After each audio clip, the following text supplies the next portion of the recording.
ngargakno wong tuwa kok malah arep mirang-mirangno wong kowe. Seneng nak wirange bapak mbok lar-lar ning wong sugih ngono kuwi. Wis ngene. Nek anjene kowe ndang kepengin duwe bojo, golek bocah wedok sak liyane mendut. Moh, Pak. Selawase tetep mendut, Pak. Liyane mendut. Mboten, Pak. Kula seneng mendut luwih becik aku mati nek lakon urip karo mendut, Pak. Ngono. Seneng mendut tenan. Pengen duwe bojo mendut. Nggih, Pak. Carane ora nganggo dilamar. Nek pengen kelakon. Carane terus piye? Mendut tolong. Tolong.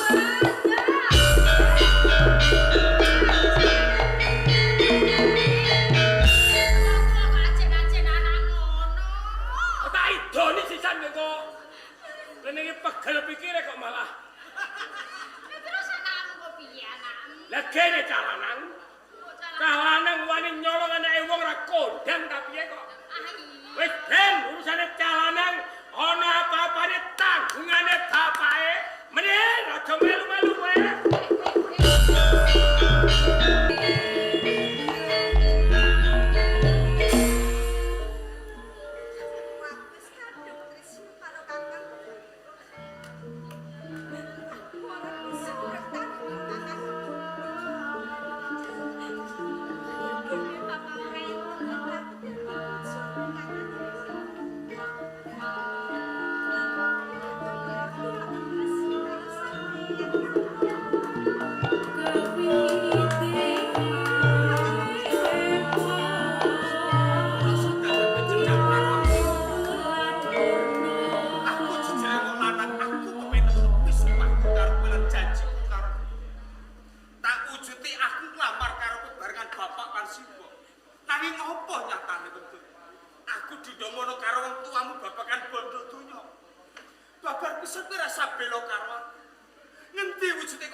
ana cah ganteng, bandane akeh, donyane akeh. Ayo. Ayo mulai. Mboten, Pak. Betul.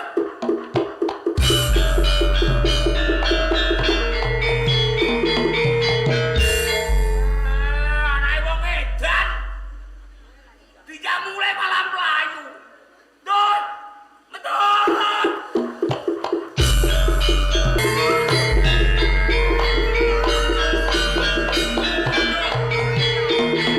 Ana apa? Cilaka, Pak. Sing cilaka sapa? Cilaka piye? Kakang kemudian Heh? mati dikeprok bapak. Ya ning ndi? Ayo.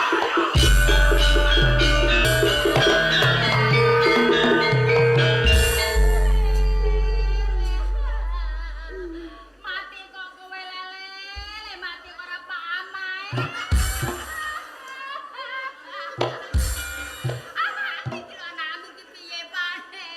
Ya iya, mengang kok malah ora.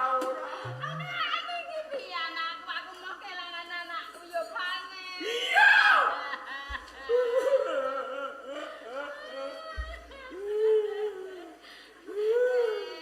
Eh, eh, Pak Nek. iki ana kedute. Anakku iso urip. Ije iso ditambani. Kowe mulai tumbak guntur geni gorene tak nambani. Mbak Guntur geni. Iya.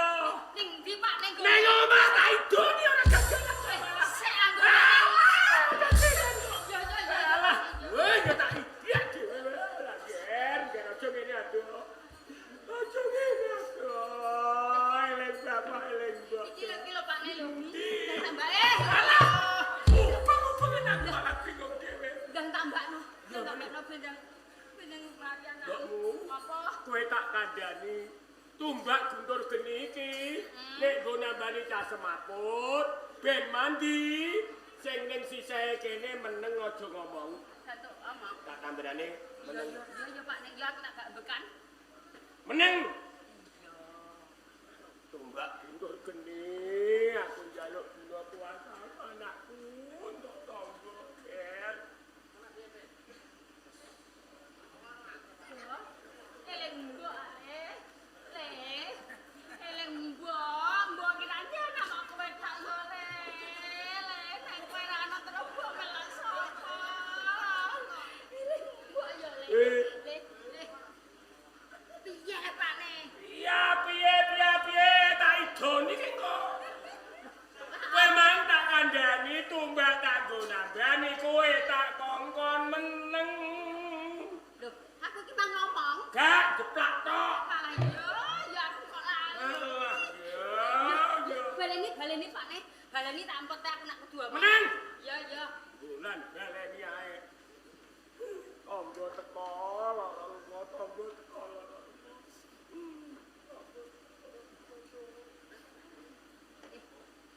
Yo, yo. Lontong inung ra karuan kok. Le. Lontong ije inung yo com tangi yo com. Le kemudot. Tangi ale-ale iki piye le Pak Nek? Pak Nek yo. Le.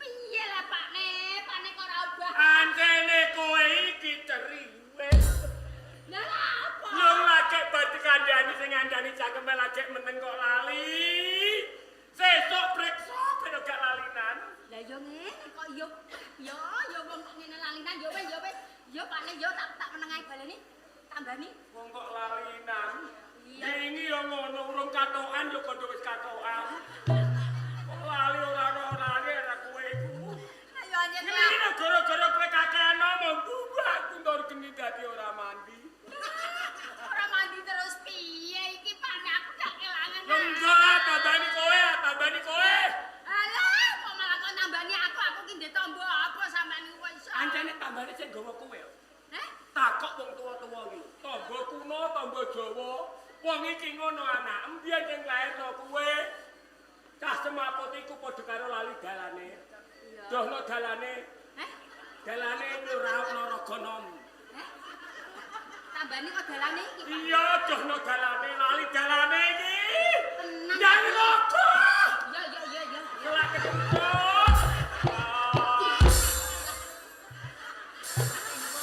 aku kapok lah yo empet yo le nah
jebrol kabeh.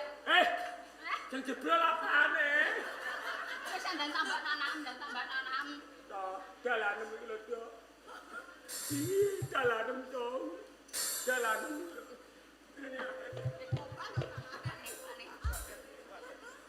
Dalanem, Dok.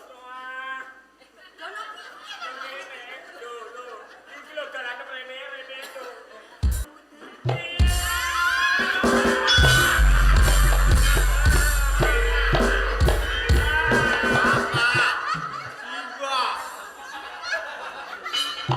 Nduk ora isen karo mendut rek, Pak. Piye, jare tak buang. Apa? Ayo tak buang pentongan kono.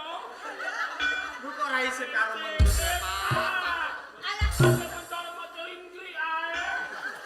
saking senengku ya Pak Ne, anakmu urip meneh. Aku kok lali malah njaluk gendong. Patone kok penting kaya pindang. Pencurut ae. Alah yo. Bapak toh. Simbok. Iya ngono. Telah mendut.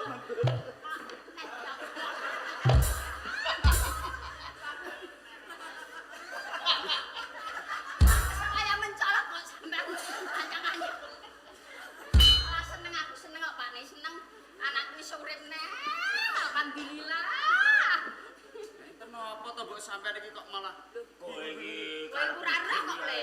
Lah kenapa toh, Pak? Nang sithik aku kelangan kowe kok iso. kene iki jantunge ciblok separo. Gara-gara kowe gletak ora bekani. Lho, iki mau malah Pak. ora ro apa-apa. Walah. Iki mang sing kowe bapakmu tenan. Dikeprok bapak. Gara-gara ngejak lunga kowe. Ngajani aku, Nduk. Wis gelem melok anakku. Purun Pak Le. Urip rekoso. Mboten Aja balekno. Mungkin bapake nesu, Pak. Bapake ngamuk, tuwa musa tuwa. Sampean wani. Liyane piye?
Sampeyan kena perkara terus piye, Pak? Ben, bosok ning jero kuman perkara mateni wong tak tanggunge timbang dadi wong larat dadi nyek-nyekane wong sugih.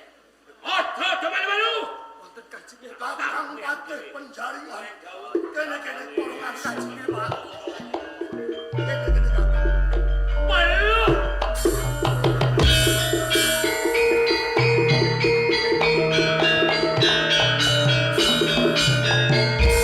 Bleduk mangampak-ampak. Bareng tak telsih condoke nyang desa Juwana.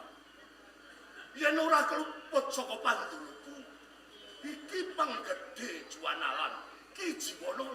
Nggih, Ndara Kanjeng. Kok yo padha tawang-tawang tangis, padha sesenggukan. Iki ana wahanan apa ing desa Juwana? Raga wangsa pejah. Penggede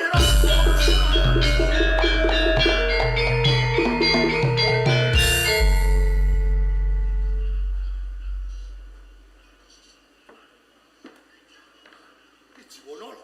Dawuh Banjur lara-larai kepimongko kae kakangmu ya sedulurmu lanang. ingkang mejahi kula. Kowe sing gawe pepati ana ing Juwana. Leres. Ki Jiwana lho. Yen ngono sing dadi bupati Pati Wasis Jayakusuma apa kowe? Panjenengan dalem, Ndara. Kowe wis wani nglangkai wewenang sarta panguasane Adipati Pati Wasis Jayakusuma. Kowe lho.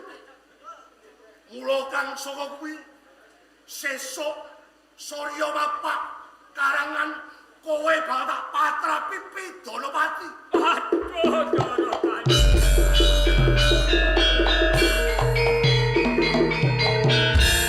Kepareng panjenengan paring pangenteng-enteng dumateng kula. Kula tasih kepengin urip momong kalian bojo lan anak kula, Ndara. Kowe nyuwun pangenteng-enteng kalamun to. Kowe sih ngeman anak lan bojo. Ya, Ki Jiwana bakal tak pinanggani. Panyuwun nanging siji syarat saranan yen to bisa maluyakake utawa nguripake Ki Raga Wangsa bakal tak sepuro kabeh dosa lan kaluputan. Raga Wangsa gesang malih, Ndara. Raga Wangsa bisa waluya temah jati. Urip meneh. Nika dawuh, Ndara.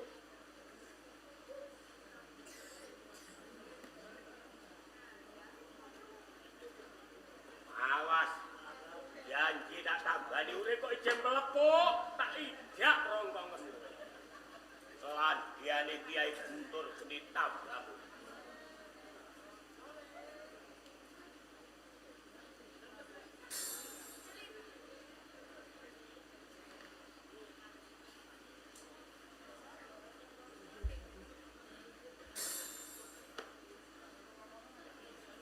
Wah, Mandek cukup.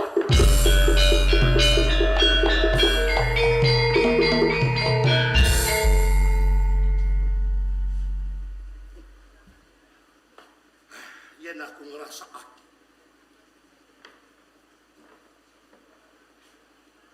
Ki Raga Wangsa kula, Ndara. bocah wis padha senenge.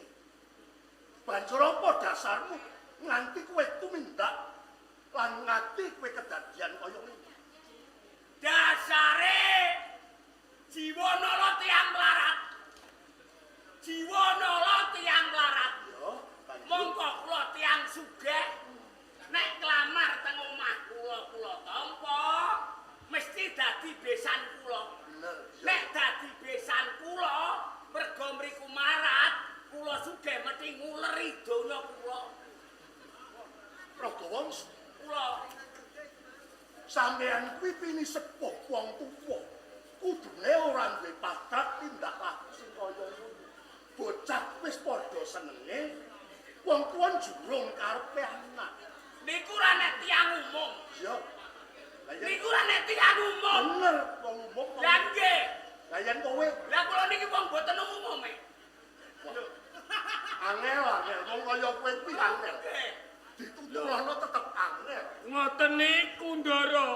Wong kula niku niate apik, mara apik-apik nglamar. Terus walesane kok elek. Kula nggih saged elek. Kula ngajani anak kula kemuda nyolong mendut.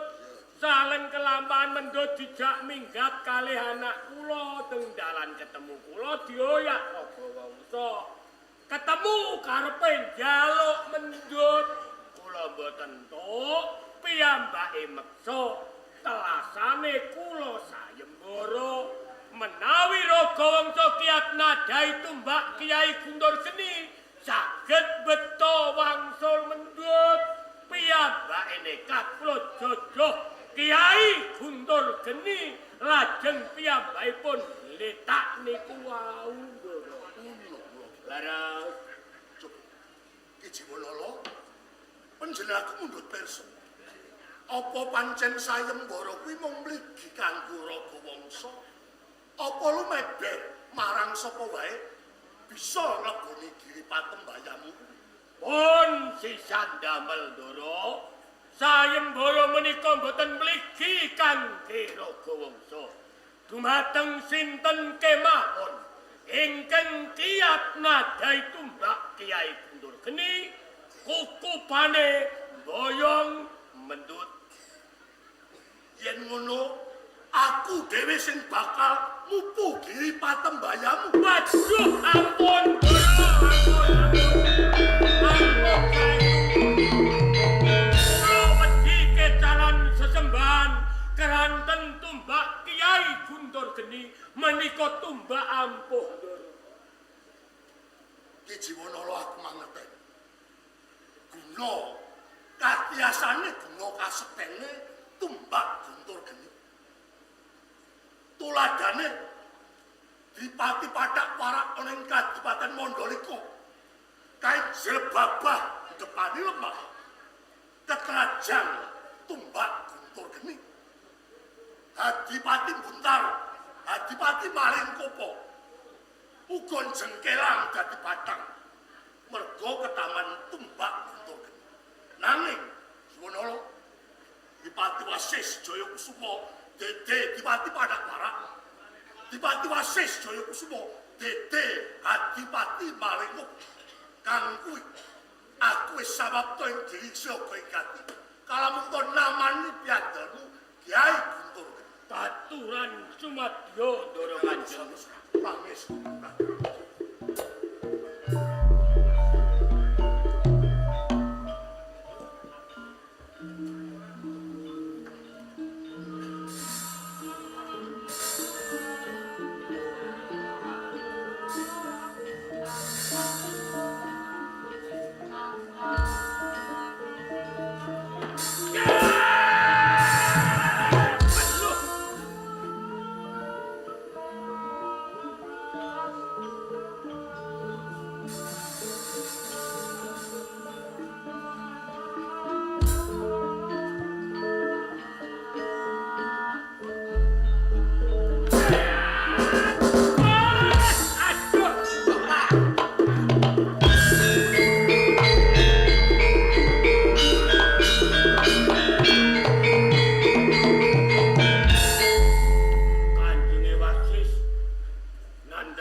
nekat padha karo tendhat.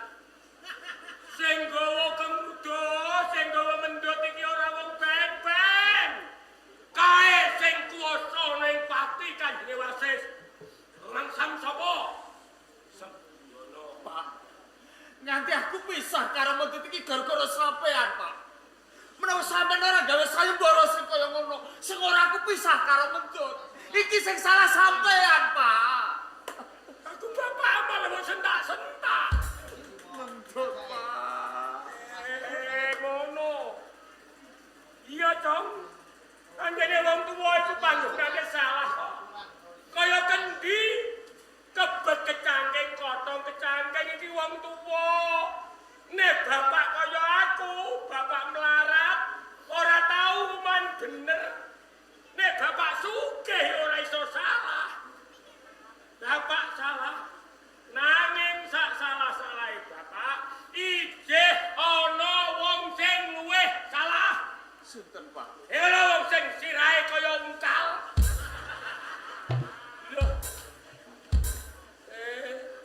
Lho menungso kok kaya kowe, Kang.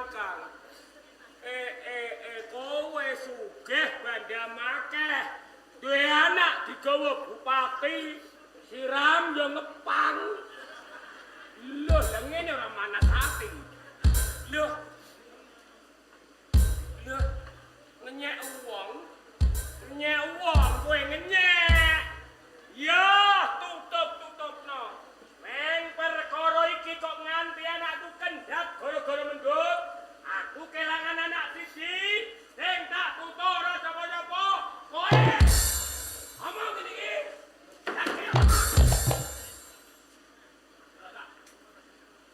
Woco, ya gerem kowe. Aja. Dikala-kalai kok arep mencet budak jejeg sirah. Dadi ana kaya ngene iki kowe nyalahno aku. Ya sapa? Nganggep aku wong kedonyan. Rumangsa ta ora? Nganggep aku wong edan bondo. Kok takok mergo kowe durung ngerti. Apa? Upama kowe ngerti durung karuan kowe nyalahno aku. Tak kandhani. Sak tenane mendut iki dudu anakku dhewe. Mendut iki dudu anakku dhewe. Senajan bojoku lemu, iki ora iso duwe anak. Cara sapine bojoku majer.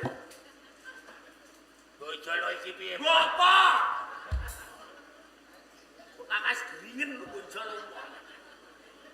Mendut iki dudu anakku dhewe nanging anak paringane Kanjeng Panembahan Senopati Ngaloga Mataram.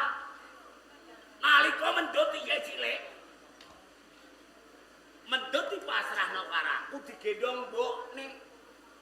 Kanjeng Panembahan ngendika, Ragawangsa, kowe tak paringi anak wedok jenenge Mendut.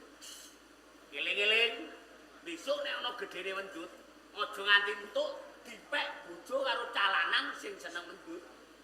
Gedene Mendut tak kersakno mlebu minangka garwa selir. Cara wong desa diwayuh. Delalah gedene Mendut disenengi anakku kemuda. Kowe nglamar ning omahku ora tak tampa. Kowe ajan-ajan elek nyolong Mendut. Lakon Mendut dicolong kemuda mergo aku rumangsa kelangan tak goleki. Ketemu ana kowe. Mendut tak jalu arep tak jak mulih kowe rantuk. Kowe nganakno sayembara. Mendut tak ajak mulih nek aku kuat nadahi ampuhe tumbak ndur geni. Cetok aku ora kuat. Dilalah sayembaramu kepireng Kanjenge Wasis. Kanjenge Wasis pupu sayembaramu nadahi ampuhe tumbak ndur geni. Kanjenge Wasis kok jojoh tumbak ndur geni pingget ae ora. Jojoh tumbak ndur geni ora tegas. Saiki sing bisa mupu sayembara Kanjenge Wasis Mendut diboyong ning pati. Iki sing cilaka. Ana apa? Lho ana apa? Ana apa? Mendut diboyong ning pati. Nek Kanjeng Panembahan mireng, pati tetep geger.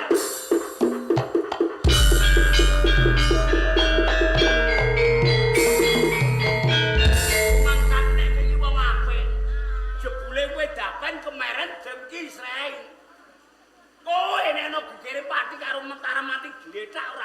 bondo donya.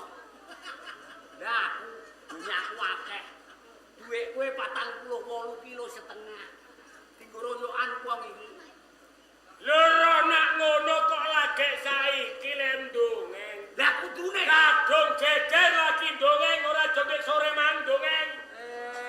Dadi ana ngene iki aku apike kudu dongeng kawit sore. Kadung geger lagi. Lho kuwi iki ketua kok goblok. Nek aku dongeng kawit sore ketoprak ra tekan saiki wah ketua.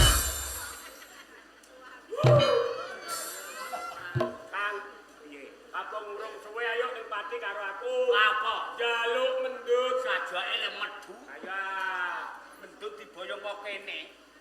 Karo kanjenge wasis iki ra wedong. Sisip lembire nadai sayem mbor tumbak butur geni. Mati. Wis ngene nek ora percaya. Gegere pati karo Mataram aja lunga ka desa Jiwanalan. Aja lunga ka desa Jiwanalan.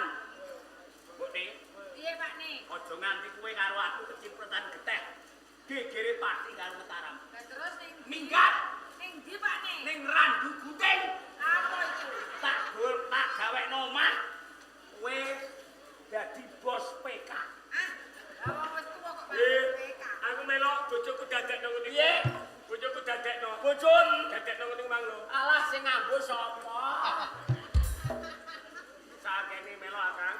Piye? Melok yo ngene iki paitane wong warat. Nunut. Amen lunga ora ndek umbalan yo nunut. Wis aja lunga, aja gelem deloke ayo. Kang. Ayo Pak Ne.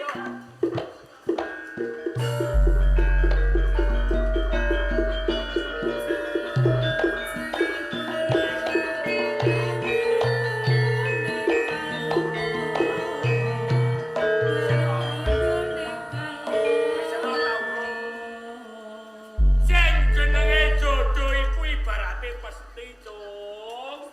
Mbok oyak kaya apa nek ora jodoh ora ketemu. Wis ikhlasno. Golek cawe dok liyane mendut darai jehono le dodong. Pak.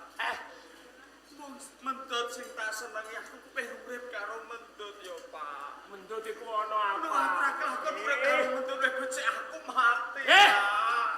Aja mau ngono. Liyane mendut ora. Mboten, Pak. Bacotno wong iki lakonem kok. Anjene kowe cah lanang. Nek anjen seneng mendut, upama beneri ceritane raga wangsa gara-gara mendut ning pati, kepiring Mataram iso-iso rebutan mendut kaboyong ning Mataram kowe saya adoh karo mendut. Nek anjen kowe seneng mendut tenan wong kowe cah lanang, syarate kowe minggat lunga ka omah pisah karo bapak karo mbok minggat ning Mataram. Kowe engko ngenger ning gone krandahe bapak Rondo Singo Barong. Kae Rondo Golo, kowe ngenger nunut urip ben ora ketara capati, kowe ngingu jago adu jago. Kowe nyamar aja nganggo jeneng kemudo, nganggo jeneng Krana Citra.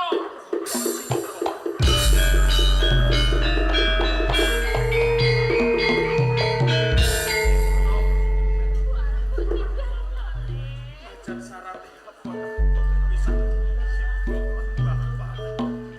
Kowe tak jaluk kok. Dungane sampean kelakon aku bisa ketemu karo tetep urip karo mendut kok.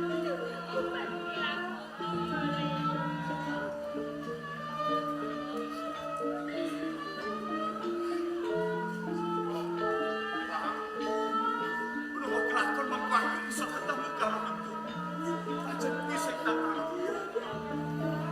Angin menawa lentos suwe aku ora bali. Anggepun aku mati kok.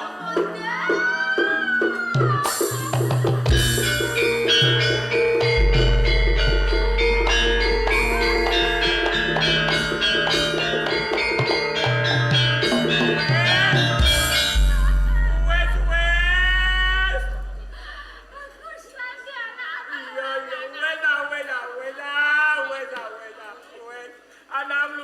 wes.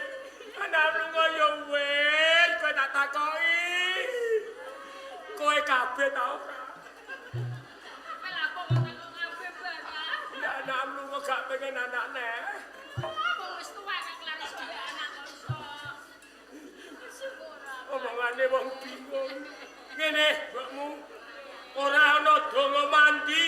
dongane wong sak donya. Nek ora dongane wong tuwa wedok ndongakno akak. Ayo mulai